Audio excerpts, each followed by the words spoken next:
to begin by sharing with you some words from Mark Levine's article Climate Blues, which appeared in the second issue of Australia's Environmental Humanities Journal. And these words will appear on screen shortly. And I want them to sort of hang as an epigraph over this paper. So for the moment, you'll just have to listen to me and you'll be able to read them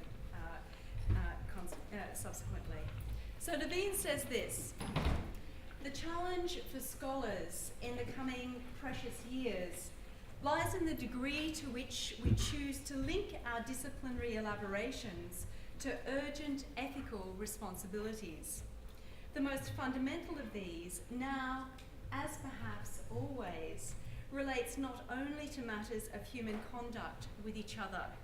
What equally is at stake is our responsibility to those forms of life on this planet whose future has unknowingly become one of utter dependence on us, but without whose existence our own sustainability as a species is null and void. Now, one could debate this and unpack it, and I'm not going to do either. I'm just going to leave that there as a bold statement to indicate where I'm coming from here. Now, us, we, and our are always problematic terms, and as German critical social theorists Adorno and Horkheimer argued in the calamitous midst of the Second World War, the domination of nature, as they termed it, has always also entailed the domination of some people by other people. In fact, they said some men and all women. There's the domination by some men of other men and all women. Okay. So when I join Levine, as I'm going to do, in using this problematic we word in the course of this paper, I hope that you will bear in mind that I'm aware of speaking as a particular kind of human being. And here's the quote. Namely, one who was born as a woman, as it turns out, in the second decade of the Great Acceleration, as a member of a privileged global minority in the society that instigated and has benefited disproportionately from the fossil-fueled Anthropocene. And as an Australian, I speak as the inheritor of the settler culture, which has instigated and disproportionately benefited from what looks pretty much like the ravaging of so much of this continent and the dispossession of its first peoples. So, bear in mind that this we is tricky, and I'm now going to use it. Okay, so in this stunning article, Levine, who's a British historian, makes the audacious move of advocating the recovery of apocalyptic language in response to the dire exigencies of anthropogenic climate change. Apocalyptic, as he observes, has been widely eschewed within progress-centred historical narratives. It's also viewed with suspicion within my own field of environmental literary and cultural studies, or eco-criticism. Such suspicions are, of course, well warranted. Firstly, the prefiguration of potential catastrophes that subsequently fail to eventuate tends to discredit the claims of those who seek to warn of the perils entailed in current trajectories. Secondly, the historical association of apocalyptic with millenarian fantasies, such as those that are manifest in the violent imaginary of those American evangelicals who are at this very moment hanging out for the rapture. This means that prophetic warnings intended to provoke preventative action can all too easily be received as predictions of an inevitable end, either to be embraced as the opportunity for a post-apocalyptic new beginning, or accepted as grounds to do nothing except perhaps party on for however long remains. This is apocalyptic hedonism, as my colleague Andrew Milner terms it. I think we're going to see more of that. Levine nonetheless makes what seems to me a convincing case for a progressive re-engagement, or perhaps one might say re-inheritance of such discarded religious notions as the Judaic etkets, literally end time, and its Christian counterpart, kairos. That is to say, a moment of historical disjuncture in which the disastrous consequences of current regimes of domination are disclosed, opening the potential for their overthrow, and thereby a movement towards the peace, justice, and compassion of what Christians call the Basileia, God's kingdom, or as I prefer, kingdom without the G.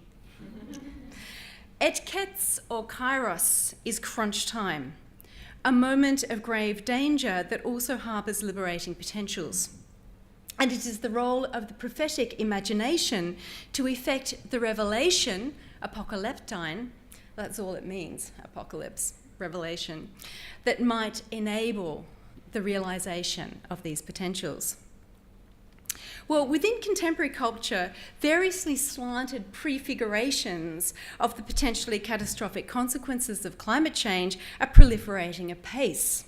This new subgenre of apocalyptic speculative fiction even has its own name, cli-fi, as Dan Bloom has dubbed it.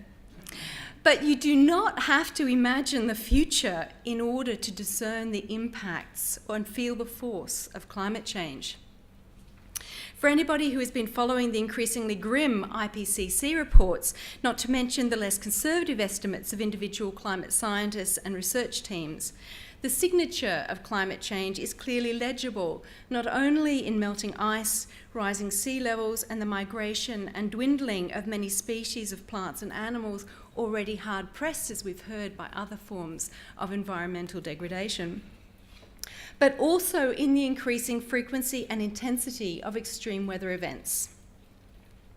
The heat waves, bushfires and floods of Australia's angry summer of 2012-2013, for example, should be reckoned with other calamities around the world as what anthropologist of disaster Anthony Oliver Smith terms, quote, sentinel events of processes that are intensifying on a planetary scale.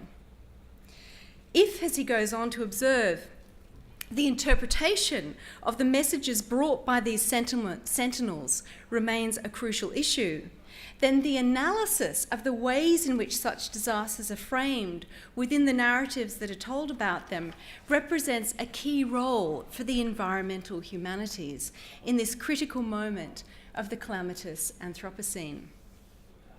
Well, I've been beavering away on this project for some years now, and I call it the hermeneutics of eco-catastrophe. And what I mean by eco-catastrophe is not necessarily an ecological disaster as it would conventionally be thought of, but rather it's an event that is actually part of a longer process that radically disrupts or even destroys a collective living place, an oikos, in which human and non-human lives and livelihoods are at risk. The link between climate change and the catastrophic, missed something out there. So since February 2009, a battle has been brewing in Australia over the interpretation of such events. One that I very much hope green politicians and environmental groups are finally going to join in earnest. Now, let me give you some examples. Here's my first one. When eco-philosopher Freya Matthews sought to amplify the voice of eminent Australian climate scientists by writing an opinion page in The Age that read the 2009 Victorian firestorm as, quote, the face of climate change in our part of the world, she was subjected to a torrent of abuse. This was a time also when eminent Australian climate scientists were subject to death threats. Meanwhile, the Murdoch-owned Australian led a veritable campaign to undermine any association between global warming and the extended drought and unprecedented heat wave that culminated in the so-called Black Saturday tragedy, targeting instead those environmentalists who had allegedly prevented the widespread prescribed burning, which it was claimed would have stopped the fires from becoming so ferocious. Randa Devine took this fight against eco-terrorism to the Sydney Morning Herald, where she insisted that it is not arsonists who should be hanging from lampposts, but greenies. Well, the link between climate change and the catastrophic floods in eastern Australia in the summer of 2011, the effects of which were particularly grievous in Queensland and compounded by Cyclone Yasi, is more uncertain. But the unprecedented warmth of the offshore waters of the Pacific, which increased the level of precipitation and probably ramped up the speed of the cyclonic winds, almost certainly had and has an anthropogenic element. For Prime Minister Julia Gillard, however, it was all about showing sympathy for the human victims, as Michael Unick wryly observed. I think this is a brilliant reframing of the whole discourse of so-called natural disasters. To give Gillard her due, we've got to fast forward a couple of years, while visiting a fire-ravaged town in Tasmania in early January 2013, she did hazard the cautious acknowledgement that, quote, while you would not put any one event down to climate change, we do know that over time, as a result of climate change, we are going to see more extreme weather events. However, she was evidently cowed by the opposition's cries of outrage into backtracking from even this extremely cautious association into a more tried and true script. Expressing her condolences to the families of those who had died in the unfolding Queensland flood disaster while visiting others who were afflicted by bushfires in Victoria, Gillard declared that the whole country was being challenged by nature, but that we're a strong and smart nation and we'll get through this, as we always do, by pulling together. In attributing these disasters to an implicitly violent and hostile other, something called nature, that is assumed to lie over yonder, as Timothy Morton puts it. Another, moreover, that is frequently feminised, the avenging mother. Such comments both presuppose and reinforce the hierarchical dualism of nature and culture that many scholars in the environmental humanities have identified as contributing to our environmental woes and impeding measures to redress them. Moreover, in reassuring the country that we'll get through this, as we always do, Gillard taps into a specifically Australian variant of nature-culture dualism, one that is currently acting as a further barrier to the recognition of the link between extreme weather events and climate change. This is a settler stereotype of the matey Aussie battler, struggling to make a life for himself in a land of promise, but beset by droughts, fires, floods, poor soils, foot rot, and sundry plant and animal pests, most of them exotic. Gillard's reassurance suggests that it is once more us Aussie battlers holding out against the unruly elements, and it is our exclusively human mateship and superior smarts that will get us through it. As well as fostering that underlying contempt, fear, and even hatred towards the natural environment, which Simon Estock has termed ecophobia, this response militates against the recognition of these extremes as something other than what settler Australians have experienced in the past, namely as at least partially anthropogenic and hence as sentinel events, in which we should be discerning the wrongs of our current modus vivendi, a foreboding of worse to come, and an urgent call to change our ways.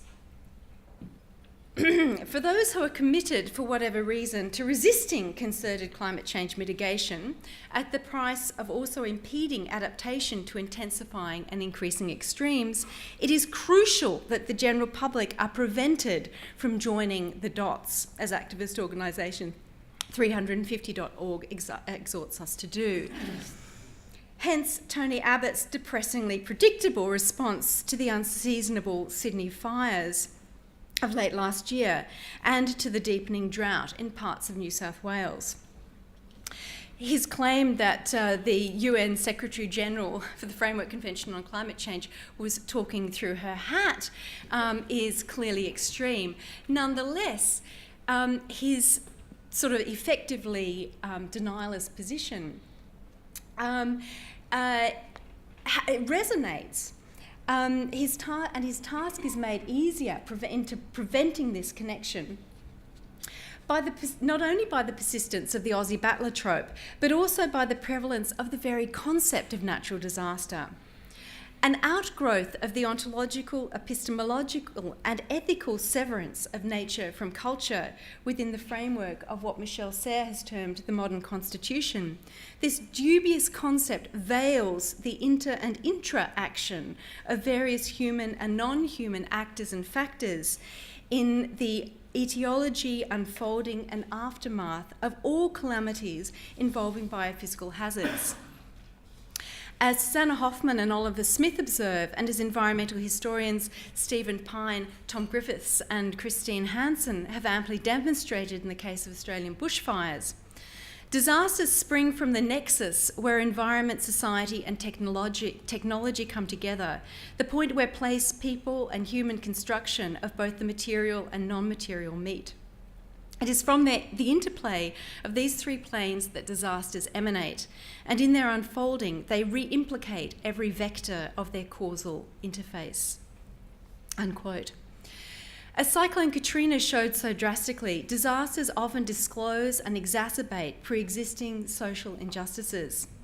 Yet vulnerabilities are unequally distributed between species as well as within human society.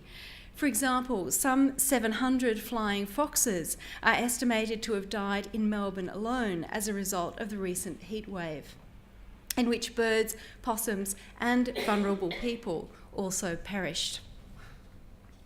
From the time of its emergence in the late 18th century, however, that is to say, at the beginning of the fossil-fueled industrial revolution that has led to this present Anthropocene moment, the notion of natural disaster has been contested from various quarters, including in the medium of narrative fiction. So, drawing on the cultural ecology of Hubert Zupf, in conjunction with so-called new materialist understandings of human, non-human entanglement, my current research examines a range of romantic and post-romantic literary disaster narratives, along with the historical calamities to which they respond, as opening an ethical space of reflection within which dominant discourses of nature and culture are held up to critical scrutiny. Counter-discourses given airplay, and integrative interdiscourses, as Zupf somewhat formalistically terms them, summoned forth, primarily, I believe, at the level of reception. Now, one such narrative that I'm looking at is Colin Teeler's 1965 children's novel, February Dragon.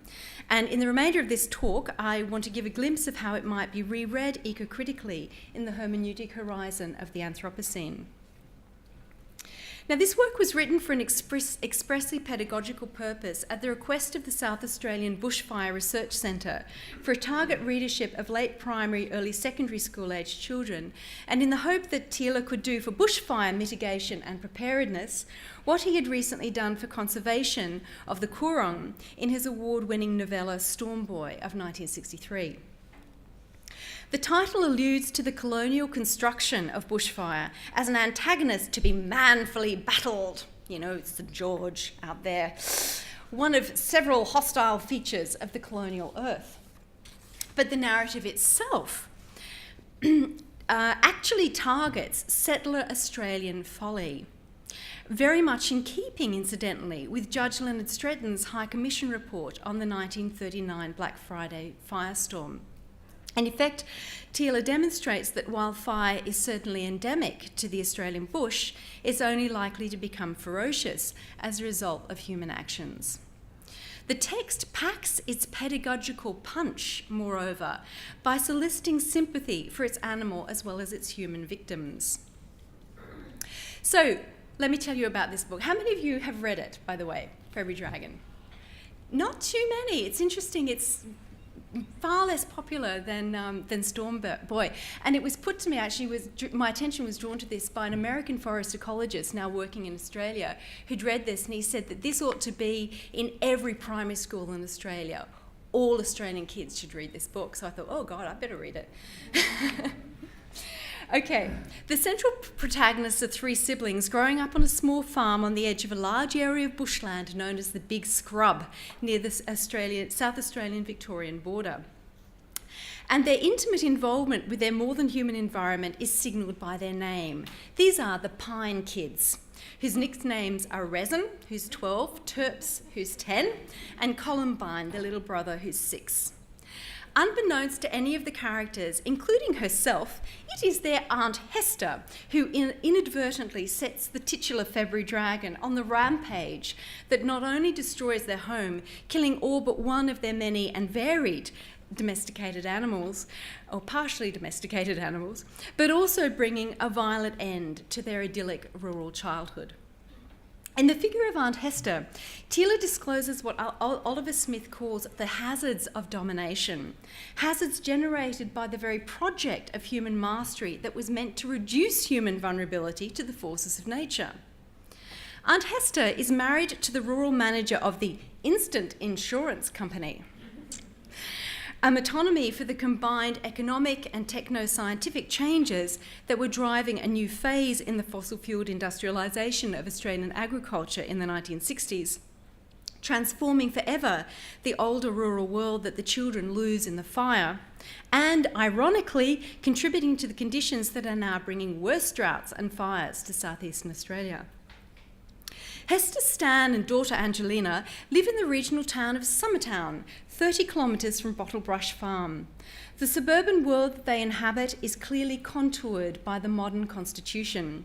This is a world in which the boundaries between the human and non-human are assiduously patrolled, and where natural entities are either ornamental or useful, but preferably devoid of their own agency, agenda and communicative capacity. This is a world of white picket fences and small trapped beds of flowers and handkerchief lawns, of pedigreed white Persian house pets and equally well-groomed daughters who mince up in a white nylon frock. When she subjects the family to a traditional English hot Christmas dinner at midday on a sizzling summer's day, Aunt Hester is said to have even had the weather under her heel. She had a big air conditioner working full tilt in the dining room, and the blinds were partly drawn. Bossy, snobbish, and accustomed to exercising a high level of technologically assisted control over her immediate environment, Aunt Hester disapproves of wildness in any form, including that which she detects in her decidedly androgynous niece, Terps. It is also her assumption of mastery that leads her to insist, firstly, on proceeding with the chop picnic, or barbecue, that they had planned for visiting relatives from Melbourne, regardless of the extreme fire risk conditions on the day. Secondly, on building a fire in the shade of the trees for their comfort, rather than in the fireplaces provided in the centre of the reserve in the Big Scrub. And thirdly, to fatally overestimate her proficiency in dousing the flames before they leave. Now, against the dualistic discourse of mastery that is held up to scrutiny in the Aunt Hester strand of the narrative, Teela pictures a creative counter-discourse of human, non-human interconnectivity that can be traced in the figurative language, plot, and effective force of the narrative as a whole.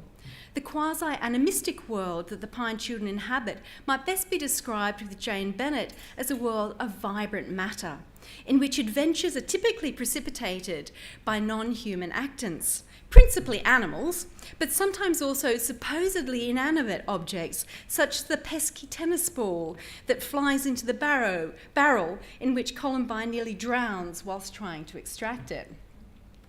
While objects are frequently personified, people are sometimes objectified. For example, while the school bus is said to have, quote, whooped happily, the children exiting it would, quote, shoot out onto the pavement like gravel from a tip truck. Most commonly, though, humans are troped zoomorphically.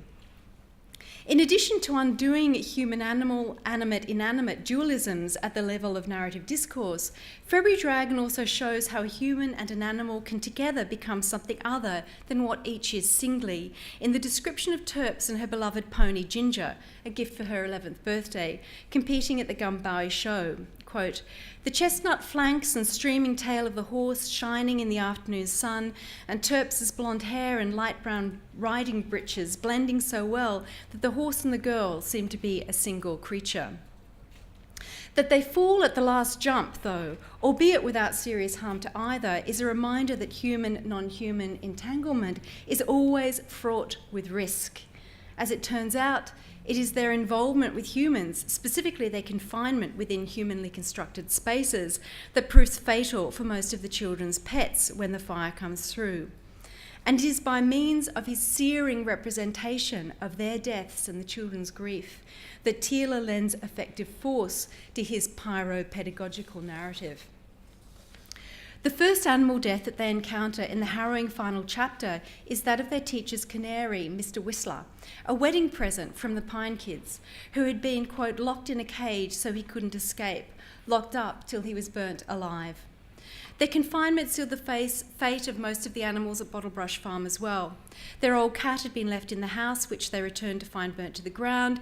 Ginger had accidentally been locked in the stables, where Terps discovers her child, a charred and horrible corpse. And reinforcing the message about making provision for those animals in your care when bushfire threatens, the grieving children discover also the remains of their rabbits, Fluff and Tuft, dead in their cage, and the smoking corpses of over 100 sheep piled up in a corner of the house paddock. Quote, "Panic-stricken, crazy with pain and fear, the flock had stampeded into the fences and died there slowly and horribly with their wool on fire." The only non-human survivor is Cheeky Pinch the possum, whom the children had hand-raised after his mother was killed on the road, having somehow escaped from his cage and sheltered under the roof of the water tank. But while freedom of movement might increase some animals' chances of survival, the reader is reminded that much wildlife will also have perished. Pinch is singed and shaken, but as Mr. Pine observes, looking out across the blackened slope, at least he's alive. I wonder how many of his mates in the big scrub didn't even manage that. The salience of people's involvement with other animals in disaster situations has only recently started to be seriously considered in the field of disaster studies and by emergency services. The advice prepared by the Victorian State Government for people living in bushfire-prone areas, as I do, now contains the recommendation that you make contingency plans for pets. But the issue has much wider ramifications. The mass deaths of caged animals on burnt-out factory farms, for instance, can help raise awareness of the cruelty of industrial capitalist food production. Similarly, impacts on wildlife can draw attention to ongoing conservation concerns. As Thiele shows in February Dragon, the grief of losing other than human loved ones can contribute to the trauma experienced in the aftermath of eco-catastrophe, especially if it is compounded by guilt at having failed to protect them. However, human-animal bonds could potentially be leveraged, so to speak, to motivate people to develop better emergency preparedness and response compliance. Moreover, the desire to safeguard animals could also help to promote disaster mitigation. And this, it seems, is what Thiele wagers on. Rereading February Dragon in a contemporary context, a certain cultural historical blind spot becomes apparent. In its exclusive focus on fire prevention and suppression, Thiele elides the use of fire to ameliorate fire risk. This is consistent with Thiele's preservationist tendencies and could imply a negative view of the forestry management practices that had been introduced in the wake of the Stretton Report, including the use of aerial incendiaries, trialled for the first time the very same year that February Dragon was published. Also striking is the absence of any Aboriginal figures who feature sympathetically in a number of other Thiele stories, and the non-recognition of the role of Indigenous burning in shaping the Australian ecosystems that Thiele was so keen to protect. However, the ethos of multi-species co-becoming that informs the creative counter-discourse of this text is consistent with contemporary moves towards the development of ecological burning practices, burning for biodiversity and tucker, integrating Indigenous skills, knowledges and philosophies of caring for country with current scientific understandings of changing environmental and climatic conditions. Now, returning in conclusion to Levine's call for a re-inheritance of a biblical apocalyptic, I want to recommend a double hermeneutic with respect to narratives about big bushfires and other eco-catastrophes. As sentinel events, they should be read on the one hand as wake-up calls, disclosing the potential for far worse to come and thereby inciting preventative, which is to say, in effect, transformative action. On the other hand, since extremes are going to continue to increase in frequency and intensity due to our historical and current carbon emissions, such narratives should also be read for the lessons that they might teach about how to reduce vulnerability, enhance resilience, and act ethically in the midst of calamity. In the book that currently got in press, I call this Dancing with Disaster.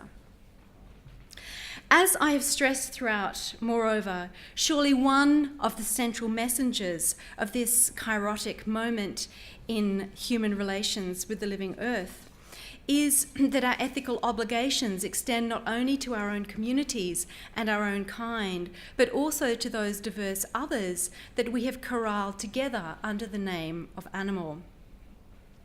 As the tide of calamity continues to rise, it is critical, I believe, that we belatedly recognise these strange strangers as also our neighbours in a practice of what's called in the Jewish tradition tikkun olam, repair of the world, that instantiates a radical and ecstatic hospitality. This is the kind of hospitality that you extend to whomever and whatever turns up when you have lost your own home or it is in peril. Thank you.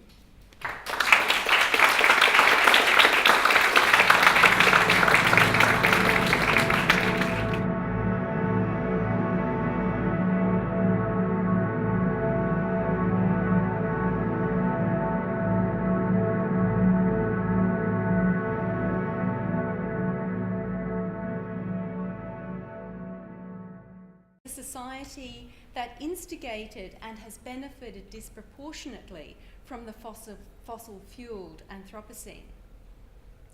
And as an Australian, I speak as the inheritor of the settler culture, which has instigated and disproportionately benefited from what looks pretty much like the ravaging of so much of this continent and the dispossession of its first peoples. So, you know, bear in mind that this we is tricky, and I'm now going to use it. Okay, so in this stunning article, Levine, who's a British historian, makes the audacious move of advocating the sustainability as a species is null and void. Now, one could debate this and unpack it, and I'm not going to do either. I'm just going to leave that there as a bold statement to indicate where I'm coming from here. Now, us, we, and our are always problematic terms, and as German critical social theorists Adorno and Horkheimer argued in the calamitous midst of the Second World War, the domination of nature, as they've termed it, has always also entailed the domination of some people by other people. In fact, they said some men and all women. There's the domination by some men. So for the moment, you'll just have to listen to me and you'll be able to read them subsequently. So Levine says this: the challenge for scholars in the coming precious years lies in the degree to which we choose to link our disciplinary elaborations to urgent ethical responsibilities.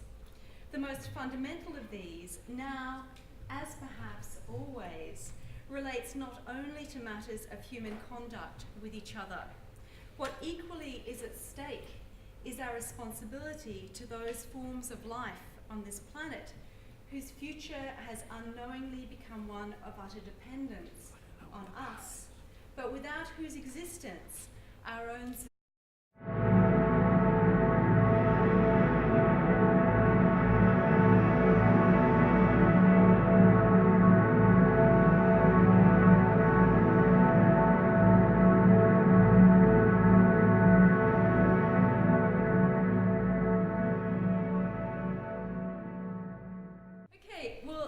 I'd like to begin by sharing with you some words from Mark Levine's article Climate Blues, which appeared in the second issue of Australia's Environmental Humanities Journal. And these words will appear on screen shortly. And I want them to sort of hang as an epigraph over this paper of other men and all women. So when I join Levine, as I'm going to do, in using this problematic we word in the course of this paper, I hope that you'll bear in mind that I'm aware of speaking as a particular kind of human being. And here's the quote. Namely, one who was born as a woman, as it turns out, in the second decade of the Great Acceleration, as a member of a privileged global minority in